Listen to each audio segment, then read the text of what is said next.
Last weekend, I saw some newspaper reports. 15 paddleboarders were rescued in offshore winds.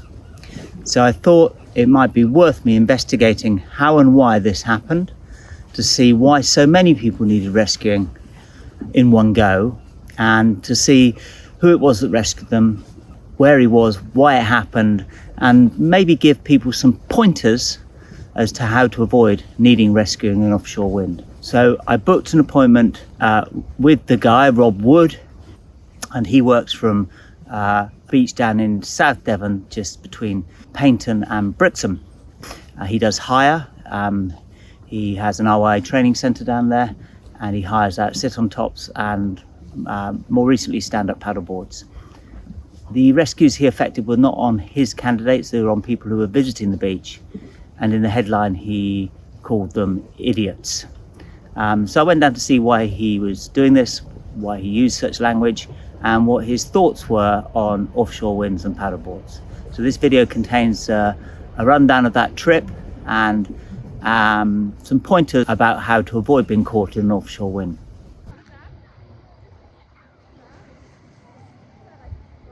The headline said, idiots. And you look at that and you think, right, idiots. Now, someone's used some quite strong language. That catches people's eyes. NGBs can't call people idiots, right? No. Rob Wood, who was fuming last Sunday night, can call them what he wants. Yeah, because he pulled them in. Yeah, exactly. Exactly that, yeah. And it interested me because the amount of rescues we have is going to affect, on the sea particularly, the RNLO's resilience, and that in itself will affect lives. I was fuming about it because you put your own life in risk, don't you? And I went home, and my mum went, wait up. I popped into my mum's on the way home. She said, what are you in like such a mood for? So I told her, and she's just like, what? I said, yeah. And she's like, that. But you and Jack are risking your lives. I know, we're like a big family here. And like, you feel like something, we put our lives at risk out there. Mm. And you've got no one, guy in his swimmers, he was miles out. And we don't think he could swim. That was the one that Jack was talking about. Yeah. The flappy arms, yeah. So we don't think he could swim. So like today, it's Monday, isn't it? It's Monday, and you think it's forecast around about 30? 35, yeah. Miles an hour? Yeah, miles. Okay, so 30, 35 miles an hour, if you do the maths on that, it's kind of going to be 30 knots, and probably, 50 kilometers an hour. Okay, we might have a look at that later. Now, that's unusual, but even, and you'll see from the text that Rob sent me, even though I paddle in those conditions all the time from near enough where Rob is now back home for fun, when that's going offshore, he wanted to reconsider the plans. And I agree with him that normally, if we weren't making a video, we would reconsider the plans. My situation is I have a little bit of tennis elbow. So, I will not paddle as hard as I normally can because I want to manage it. But at the same time, I would only go out if I was going to a lee shore in these conditions for my own fun, and I'm pretty experienced. But a lot of people come down and it's like blowing, maybe 5 or 10 kilometers an hour. And then in the day, the wind increases down here. Yeah, exactly that. That's what happened. The Sunday in question, right? In the morning, our weather station works in MPH, so excuse me for using Don't use MPH. Yeah, it was blowing 8 miles an hour on shore. Right. Oh, that's perfect. It's a homing pigeons, isn't it? They just go out, they just come back. They go out, they come back. Perfect. At 11:30, flags just start. We use the blue flag awards just to keep an eye, keep a look at it. You just see that flag starts to, we're very aware of the flags. So even though you've got a weather station, you're the blue flag. We're visually watching the flags. Interesting, isn't it? I mean, we visually watch the flag. So we sit deliberately with our deck chairs facing down the prom, so you can look out to sea, but also you can see the blue flag. And while obviously it's blowing, excuse me, this album means nothing to you, but this is obviously we're saying inshore. Happy days. Around 11:30, it just started to twitch. So what makes it turn twitching 11:30? What is that? Nothing particular, just the weather, just the forecast that day. Do you get like a sea and a land breeze here? Very rarely. Right, so you've got a really safe, nice, flat, sheltered beach that very occasionally has offshore wind.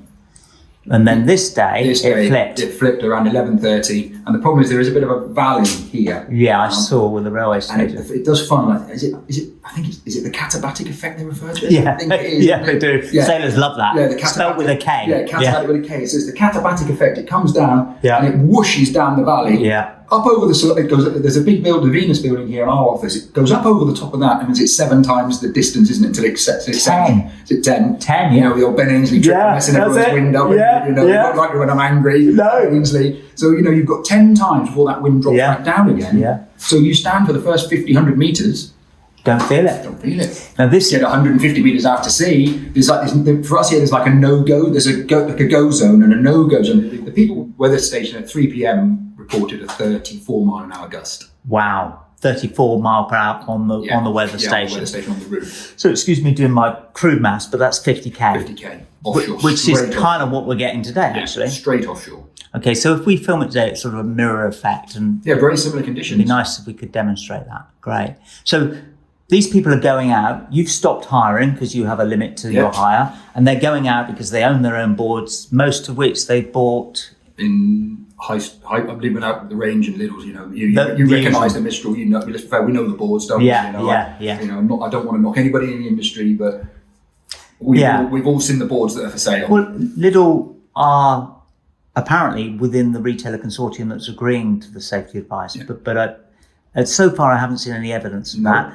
I've been into the store and I followed the video. I've done the same with Tesco's, who, as you know, are also involved. Tesco's have a leash advice on the boards, but they don't really have any wind advice. And the wind advice has just come out through the RLI put a warning out about offshore winds. And broke their normal say three things rule. And then British Canoeing did something with them and put a little summer warning out, but it's contained within the body of the whole text, not within the headline. And the reason, as you know, I did the first video, is I think it's headline news. And the problem is that no one's going to die from it immediately. You know, in this time of year, it's very unlikely that they're going to get exposure. Perhaps they might panic. Some do try and swim back, don't they? That's the big one. Yeah. Stay on the board. Someone will pick you up. Don't get off the board. Did any try? No, thankfully none. So we got to the ones we got to. So we sort of shepherded a few. Look, guys, just turn around now. You're okay where you are, but if you go 50 metres further out, trust me, it will change. So it started with shepherding. Yeah, so we had to be quite blunt. Yeah. You know, language got a bit colourful with a couple of people. Right. You know, look, I'm telling you. Yeah. And then there was a few obviously then that had gone too far out. The first few I could understand in the fact that I think they probably went onto the water. Like guinea pigs. And they went on in the nice conditions. Yeah, I see. And they just got caught. They just got caught on a bad... When the Easy done. We've all... Yes, I've had it. Yeah, we've all been there. Yeah. I think anybody that paddles who doesn't say they've been caught in a bit of an iffy situation is probably telling a porky, aren't they? Let's be Or haven't paddled enough. Yeah, haven't paddled enough. I showed people the sea and the flag here today. No one would be able to see the danger from the shore, would they? It looks flat. It just looks flat, That's what people say to you all the time. Why can't I go out? It's pan flat. Why can't I go out? It's pan flat. Because it's blowing 25, 35 an hour offshore. So the sea's flat. But the sea's flat. So the sea is flat. Your average... But it's only flat for about the first 500-600 metres. And then it kicks up a bit. And it kicks up and it's proper. You're out the shelter of the bay. Once you get out the confines of our bay, you know, you get 500-600 metres out there. So were there any out there? Yeah, the two at the end. The lady we brought in, she was a long way out. Not too bad. It had the common sense to turn around, but was making no headway. On her knees? On her knees, making no headway, no buoyancy. Nothing. You know, board probably wasn't pumped up enough. Right. Cheap paddle, no power transfer. You know, you can if you're going to be really picky, you can pick a number of faults. Well, too far back on the board, so the front of the board sitting up like a sail. Everything's 10%, it accumulates, right? Yeah, she made a 10% on her board. Yeah, so if the board not being pumped up was 10, the paddle's another 5. She sat too far back on the board. There's another. She's 25% down already, isn't she? Yes. And she's not beating the wind. No. So in fairness, she had the common sense to take a tow of us and carry. In that time, I'm saying to Jack, her husband's he's still going. You know, trying to not be panicking her because he's still going. We're like that. He's still going. You know, you're whispering nearly. You know, he's keeping us on. Jack, keep an eye on him. Jack, keep an eye on him. Keep an eye on him. Jack, keep an eye on him. Because he was going so far out, we were the only people that knew where he was. Oh, you couldn't see him? No, he was because the rise and fall. It was really. So what sort of distance? I reckon are we it was looking? about a mile and a half from the end. Okay, so we're going to use my language for this one, 2K. So you remember in the video, I said that the lifeguards who knew I was out in a bright red suit with an orange PFD lost me at 1.5K with the naked eye. Yeah, he was right. You know, he was a spec. He was a spec. And also with the rise and fall, he was on his knees. I think he'd had the common sense to turn. Right. So we deposited her back on the bridge because the wind was really strong now. We couldn't even leave her 100 metres offshore. We had to bring her back into standing up, like off you get, gunned it out on the ski. Yeah. Halfway out, I'm shouting, Jack, I've lost him, I can't see him. Right. Can't see him back now. So he came back into sight when we got to him. But here he was, just in his Bermudas, no buoyancy aid. Though, yes, he had his leash on. I'll give him that, he did have a leash on. Inflatable board. But he was so far out, there was only us that had eyes on him. So I think, the others, maybe the first, you analyse things, just in your own head, just driving or whatever at work, you just chat about things and you analyse it. I think the first few were assistants and they were rescues, but they were... Yeah, now this is an interesting... But I think the one at the end was definitely a rescue. Right. So the assist went to a rescue, then went to a potential life saved. Yeah. Yeah, and that's how it escalated in the time we were out there, because the wind kept picking up. So and people keep coming into the water. So 434 is the limit of all remit for British canoeing guide, i.e. leadership or coach. We wouldn't do it and beyond that. I mean, borderline to test someone on onshore conditions, but you're on your own with it. It's not within the qualification system. So, this guy was... So do you think it's mainly men are getting into trouble? No. But this chap was like, oh my God, why not just tell the truth? Mate, I've only ever been out once, and I'd have been, don't do it, just don't do it, go leave it in the car. So because he went, well, yeah, I thought it took him at face value and thought, okay. And then the wife intervened and said, why don't you tell the bloody truth and tell everybody it's only the second time you've been on the board? In which case I went, and then when she said that, I said, don't do it. Leave the board in the car. Yeah. So, there's that element of, we say it to all our customers, have you paddleboarded before? Have you paddleboarded? Could I ask a question before that? So you've got this potential life saved. So if you hadn't intervened, he would have gone out and no one would have seen him and he would have died, except for the fact his wife was now rescued by you. Yeah. So if you hadn't rescued either of them, that was potentially two lives. Yeah, 100%. For you being here. Now that's a really interesting intervention because, like you say, the other's more like assist. Yeah. You're saying, look, guide them in, and then something in between. Yeah, I mean that. Yeah, it escalated from But while you're... It escalated from sheepdogging. Yeah. To just because basically sometimes you use the jet ski like a sheepdog. It's a glorified sheepdog. You just go along, and as they come out, you just go turn around, around, and just shepherd them in between the 2 points. You just literally travel across and you just shepherd them in. Then it went to a couple of where we had to liaise with Ashley laying on the Liberty Lass because he had three kids that he picked up. Oh. Out there somewhere. So we had 3 kids on a board, one board, no buoyancy aids. And they're gone. So they ended up on the Brixham to Torquay ferry. Right. Ashley was bringing them in, so we were shuttling them in, and we were ferrying them in. All the tourists are on the. So how many skis did you have out? One. Just the one ski with 2 of you on it. One, 2 was on it, yeah. And you have a platform on the back. Yeah, rescue sled on the back. Yeah. Nice, I'd like to see that. So how many? 15, including those 3. Yeah. 2 of which were definitely life saved. Wow. Yeah, it was traumatic. What time scale did this happen over? We were out there probably from 1:30 till best part of 5 o'clock. So you're bringing these people back, and other people are launching, pumping up on the beach. James is walking along the beach, saying to guys, "Please don't go out." Right, so James is asking them not to go out. Yeah, because he can see what's going on with the And they're just whatever, mate. It's interesting this because you will know this, but perhaps people watching won't know this.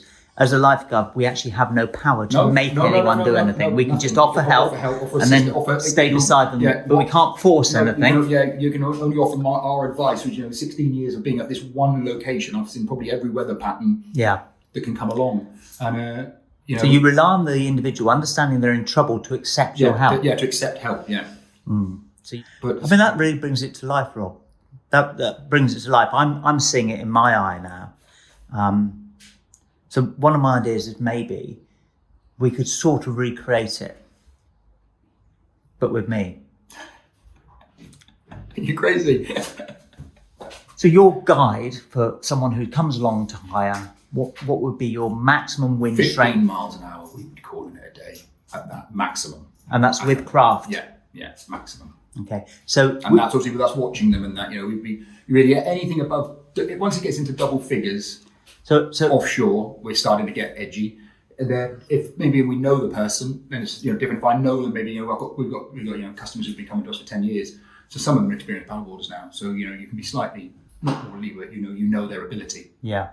To avoid being caught in an offshore wind, you need to do several things. One is plan your trip and tell people you're going, whether that's using your watches or doing it verbally with your phone. When you've checked the weather and you go to the beach you've chosen, also ask a local. People like Rob know the conditions. Now that's not necessarily going to avoid you getting caught in an offshore wind, because as Rob explained in the video, some people were already out and then the wind picked up. So if you are out and the wind picks up, look for an exit point that is downwind of where you launched, so that it makes it easy to go with the wind rather than struggle against it. And do that quickly. Rob pointed to the fact there were 7 exit points between where his launch was and at Broadsands Beach and the harbour of Brixham. After Brixham, these people were on their own. The 2 husband and wife, the 2 people that were really at risk, they hadn't let anyone know they were going out, so they only had each other. And as both were out without any device for calling, they were at the mercy of the conditions. So I think Rob made a really positive interaction there. The other lesson that seems to be learned from this is don't let your kids go too far from the shore, particularly if they're in a small group. As the pleasure cruiser picked them up, the 3 kids were returned safely, but kids don't have the ability to perhaps paddle strongly and are vulnerable to the wind, particularly on ice ups. We need to be more proactive as a community, explaining to people who we think are newbies coming to our beaches. They've just bought a board from one of the mass retailers and it doesn't come with any descriptors that warn them about offshore winds. Some now come with leash descriptions and advice, but very few come with offshore wind advice. So we need to approach them and explain to them that simple indicator that Rob places so much emphasis upon. If there is a flag flying and it is pointing offshore, the flag is pointing offshore, then don't go out.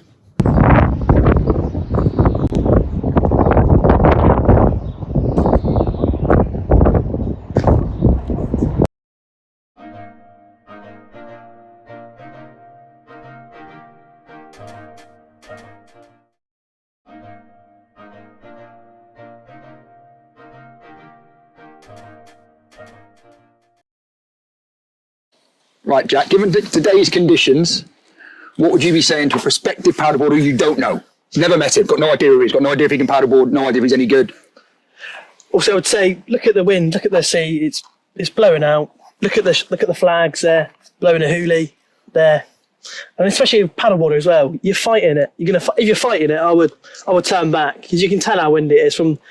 You're walking down, you're fighting the paddleboard. I would turn around. I would take the 2 we saw earlier. They were literally wrestling the board as they went down the beach. He must have broke about 3 vertebrae as he carried the board. Yeah. And you're thinking if the board's beating you in a fight, it's too windy to go out. Yeah, it's too windy. So we've got a weather station we've installed up there.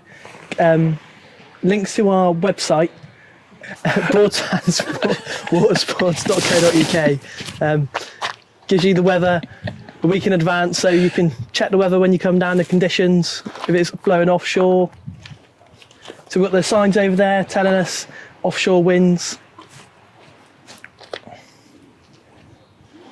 So a good one is the webcam. You can be at home in bed, you can check the webcam, see what the weather's doing. And the Venus one as well there behind you, that's another good one. See, that's where you can get that sort of confused wind here. Yeah. I mean, so very simply, we've got a SUP inflatable station. So anyone that's got an inflatable board that, I mean, most of the time it's a while to take to pump up, so they come up to us and we can inflate it for them. And it's just a way of us being able to interact with people that we wouldn't normally consider our customers. And it means we can go through a little safety briefing with them about safety on a board, how the conditions might affect them, so the wind, the sea, and also positioning on the board, kneeling, standing, how those ways interact with you differently. Being stood upright, you're a sail. If you're just on your knees, you've got more of less of a surface area for the wind to hit you and blow you out. So it's just a way of us also then being able to speak about buoyancy aids, other ways of staying safe while you're out there. So not even like, PFD, so you've got something if you fall off, a phone case so you can take your phone with you without it getting broken, which also then gives you another way of being able to get into contact with someone on land if things are to go wrong. And just time to, you know, give people some wits about stuff, so that there is less chance of us having to go out and rescue, or, you know, the Coast Guard being called for something that could easily have been prevented by people just knowing their surroundings and their outcomes. Paddle within your limits. Obviously, we can set. That was one of the new RNLI directives. We can sort of set that here, and the fact we're sort of able to. We're in charge to govern some of the outside factors. We can govern. We can make sure you wear a buoyancy aid. We can make sure you got a means of communication. We know what time you're going to come back, as we know how long your hire is. So we know where you're going. Tell someone where you're going. Well, we tell you where you're going, depending on the wind, this corner, that corner, wherever.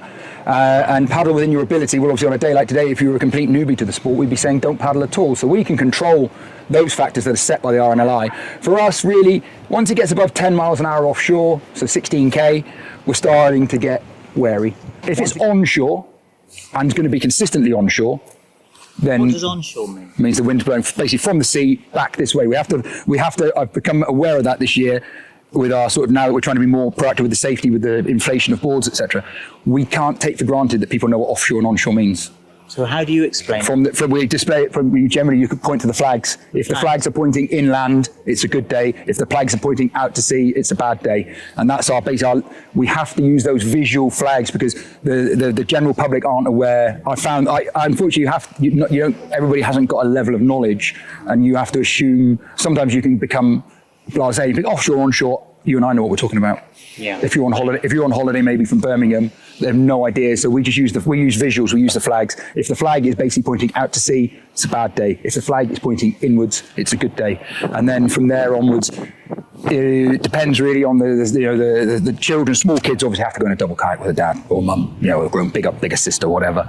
Because it's amazing how many people have come to the beach with little Sarah who's about this big and want to go paddleboarding, and she wants to go paddleboarding, and it's just it's a no-go sort of thing, really. We have to be very mindful of that. This is how we launch the jet ski and take it from the promenade down to the beach. Got a quad bike there, and we've got an RNLI trailer that can float in the water, so we can push the jet ski out. We have the sled there that can go on the back of the ski, so if someone that needs to get onto the jet ski, they can hold onto that one there.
basically, and that's with an incoming tide.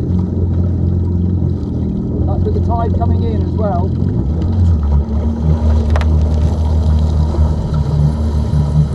You might just get bring some breakwater.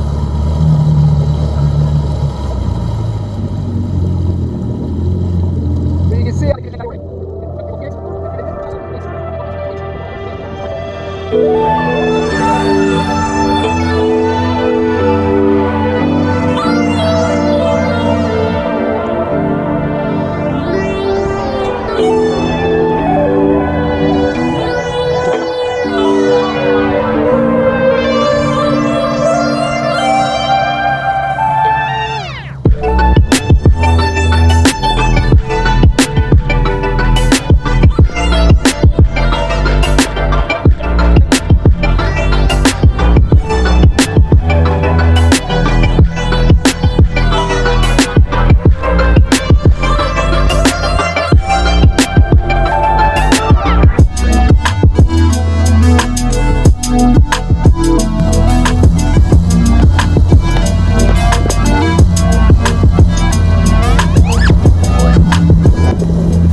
Yeah.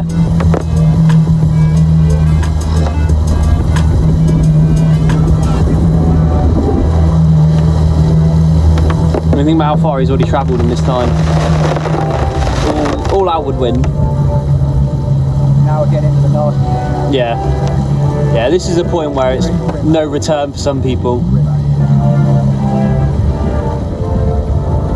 And just the little bit of unsteady water that there is enough to send some people straight into a panic.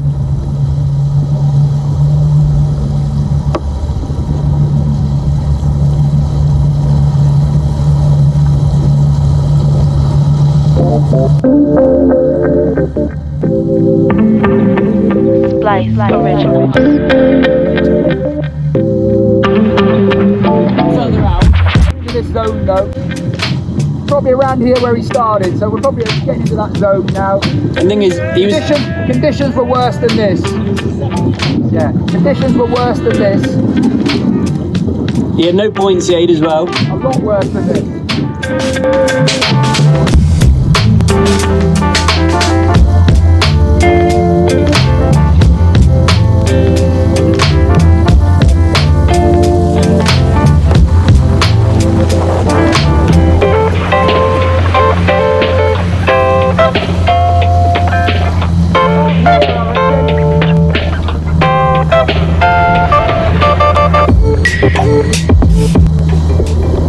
So we've come from pretty much there. Just on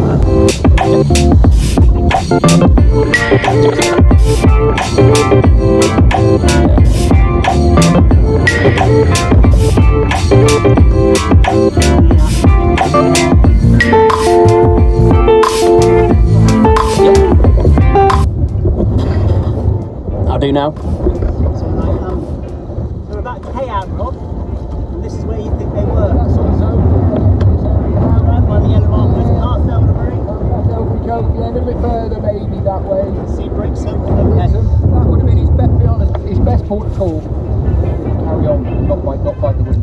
But you know what, that decision was taken from him. You know, you can see how the conditions have changed down here now. It's choppy. The waves are When you come round. the sea's confused where the waves are coming the other sea. You've got tides going in, wind coming off. You know, you've got a confused sea state. It's not a nice place to be. You don't know what you're doing. Yeah, absolutely. You know, on an inflatable board in a pair of boardies, not a place to be. No, by no means a place to be. Perhaps now. They're driving me onto you. These white caps are coming off the beach. They're coming, they're going the wrong way basically. You know, the white caps should be going towards the beach on an incoming tide, and they're not. You know, so you've got a very confused sea state. And you know, you can see these swells. There's a couple of foot here now, isn't there? Rolling enough. Yeah. You know, there's a couple of foot out here now. The ice up system, no lack of resistance. No, no. You know, bendy paddle wasn't probably fully inflated. You know, 15 psi, bendy. It's like 7 minutes or so to paddle back. See how far I get eventually. See what we like out here. Just the shots of the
el amor en la cama, porque tú sabes que tú eres mi dama. Ey, tienes día que te gusta, tú sabes que tú eres mi princesa. Yeah, yeah. Vente pa' acá, mamá, tú sabes que yo soy tu mamá. Que no vas a intentar mis brazos, date lo que quieras, mi amor, con perdóname. Saliendo todos los días con mi pana, fumando marihuana, bebiendo y pimpeando.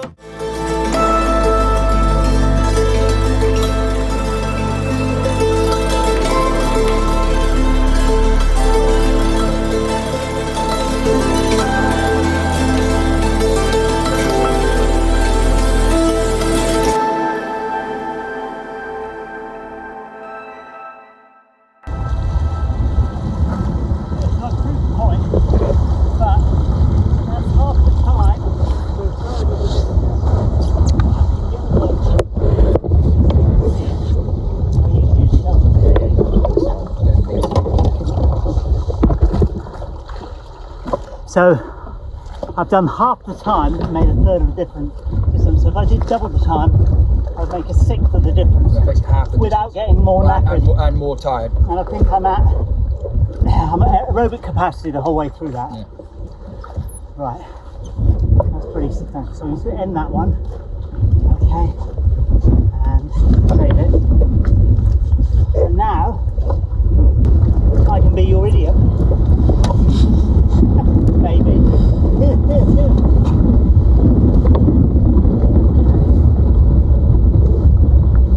We got a tow rope, Trent, or is it? I think it's in the Well, I front brought bit. one. Oh, right, be honest, Not with me. Oh, It's in the bag. is it? Oh, got the other ski. Oh, this is on the ski, or unless it's in that front compartment. It's done. Film it.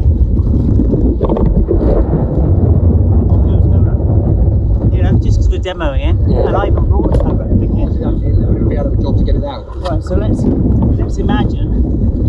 Normally it would, we take a paddle obviously. Yeah, Yeah. I always tuck it in the footwell, yeah, just like that, and I'll hold my foot with it. yeah. Just hold it on Idea. board. You know, it's just a normal easy ride. Try and get the person either to onto the sled, leave the board attached to themselves and just drag it behind. So, Try and get whether you can get the board up onto the sled. or you can get the board and hold it on the sled with you, Try but both, yeah? that's a difficult one. Let's try both. Yeah. If you want to try doing it with the board first. Oh, really? Okay. Yeah, so try and bring the board up with you. How do you like it? 90 Just degrees? tucked up you by your side, sort of in line with you. Keep it as aero as possible. Perfect. Yeah. So should give me the back end. So if I grab that, sort of set of hands, Yeah. Good. and then let me hold on. Yeah, and then give it a go. Just slow trickle in. You know, no wake mode basically. Easier than paddling. So just let go of the board basically. Leave it attached to yourself, Yeah. and you can just it gives you more room on the sled then as well, just to feel comfortable. Does it slingshot me or does he have to go slower? If you just go, it should be okay normally.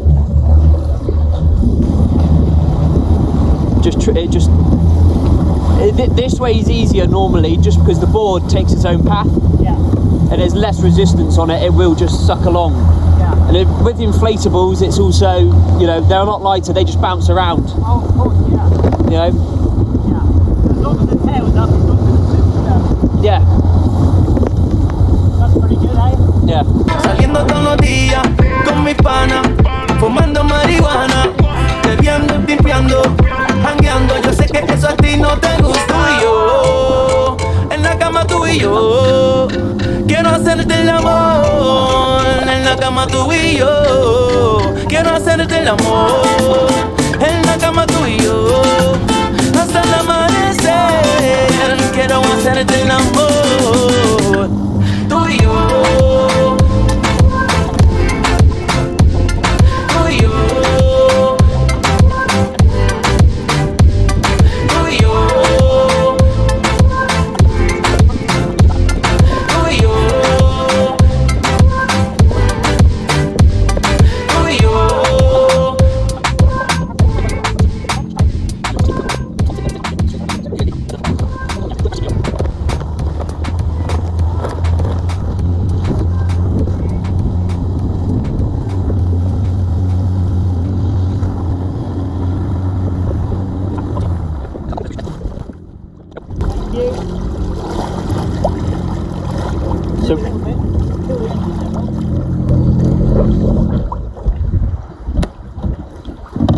don't know what the machine here is going to say, but I guarantee it's windier out here than that thing it delivers, because there's no wind here. And that's beyond the shelter. The other valley creates more wind.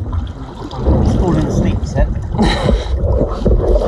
Yeah, so definitely that's... Even drifting then on the ski, you know, you saw then. Yeah, you're moving on the ski. Even the ski then, 400 kg ski move. There's definitely a significant 25% increase in wind around the corner there.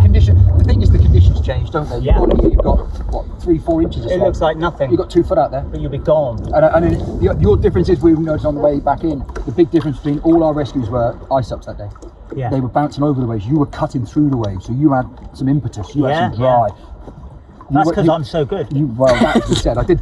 We did make reference to that. This is someone who knows what they're doing as well. We did say that. But there is you didn't get it on video, did you? Yeah, I did. So Right. say again. I don't. My website is. And I'll get the correct website, unlike Jack. But we were saying, obviously, the difference was, the paddle and the board. You were arrowing through the waves. All the inflatable ones just doing this and just going backwards. You made headway. The other guys we were rescuing the other day were going backwards. They weren't making any headway. They were just getting tired. It was like a treadmill. And if I was being truthful, I wouldn't have come that way back. I would have gone into the shore and the way gone we on came the back, edge. the way we came back on the ski. I would have gone straight across and then come on back. Obviously we came back. Obviously, it's a more comfortable way to get back in on the ski as well. Yeah, Get out the chop. but I just wanted to demonstrate the amount of effort I had to put in to get a short You were putting a distance. shift in, weren't you? Then? Yeah, shift was going in. I could feel that I wish I'd drunk more water. Yeah. You know, I knew that I wanted to back off from that sort of 135-40, which is when I'm just about to go anaerobic. Yeah. You know, right on threshold Yeah. for me. Max of 166, which isn't bad for a 60-year-old. You know? 220 minus your age. No, that doesn't work. It sort of roughly works, but Mine's way above that. I can go way above that. way above that, Yeah, right? way above that. Yeah. Old Tosh. I definitely. Us old duffers. 166, 168 is my limit now. Yeah, us old duffers. Yeah. I know. We're 227. Yeah. 200 plus for Harrison. That's crazy, isn't it? Crazy. Anyway, that's another story. Yeah. Right. Well, thank you very much, boys. I think. Do you think we've covered most of it then? I think so. I we've think got you an saw how the example. conditions changed out there. Yeah, and how hard it was to come back against. I was enjoying myself going. I could have carried on. Yeah. Well, I think there's sometimes In this direction again, when you're not busy, we should go all the way. Yeah, you know, sometimes I think there is an element of, working out your escape plan is not necessarily always where you came back from. No. You have to maybe cut in there, and you know what? There's no shame in coming back with a board under your arm. No shame. No shame in walking. There's no shame walking where that chap is there. No. Coming under there with your board under your arm. No shame in that. And there's definitely lots of shame of going around where the lighthouse is, and you'll be right in trouble there. You know, there's no shame in walking under there with a board That under your arm. further down, I've been round that one. Yeah, Berry Head. Yeah. Now that is a critical point. The world changes at Berry Head. Yeah. The bay. went through it. I did my advanced powerboat out there. It Yeah. started off calm. Oh my days. Went round, poked our nose round the corner, 8-10 foot swells. Yeah. And it was like this inside of the bay. It changed in a matter of, I'm not joking, it went in seconds. It changed for Berry Head. If people say about going around Berry Head, no, whole world of hurt round there. Yeah. Not advisable. No.